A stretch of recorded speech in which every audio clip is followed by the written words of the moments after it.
বাস্তব জীবনেও তিনি সন্তানের মা, আর পর্দায় বহুবার দর্শক দেখেছেন তাকে মায়ের চরিত্রে। তবে এবার একেবারে নতুন রূপে ধরা দিতে চলেছেন ওপার বাংলার জনপ্রিয় অভিনেত্রী শ্রাবন্তী চ্যাটার্জি। আসন্ন একটি ওয়েব সিরিজে প্রথমবারের মতো তিনি অভিনয় করছেন দাদির চরিত্রে।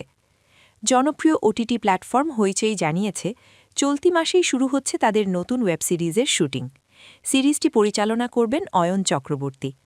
গল্পের পটভূমি তৈরি হয়েছে বাংলার এক জেলার বনেদি পরিবারকে ঘিরে, যেখানে একটি বিয়েকে কেন্দ্র করে ধীরে ধীরে জমে ওঠে রহস্য। এই রহস্যের জট খুলতে এগিয়ে আসেন পরিবারের ঠাকুরমা। সেই ঠাকুরমা অর্থাৎ দাদির ভূমিকায় দেখা যাবে শ্রাবন্তী চ্যাটার্জিকে।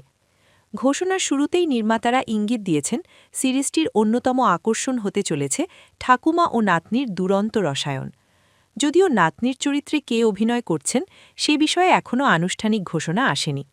তবে টলিপাড়ার অন্দরমহলে শোনা যাচ্ছে, এই চরিত্রে থাকতে পারেন দিব্যানী মণ্ডল। দিব্যানী ছোট পর্দার পরিচিত মুখ।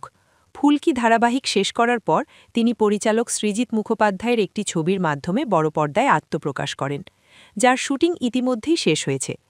এবার ওয়েব সিরিজে তার উপস্থিতি নিয়েও বাড়ছে কৌতূহল। এরই মধ্যে আলোচনায় এসেছে শ্রাবন্তী ও দিব্যানীর মুখের মিল।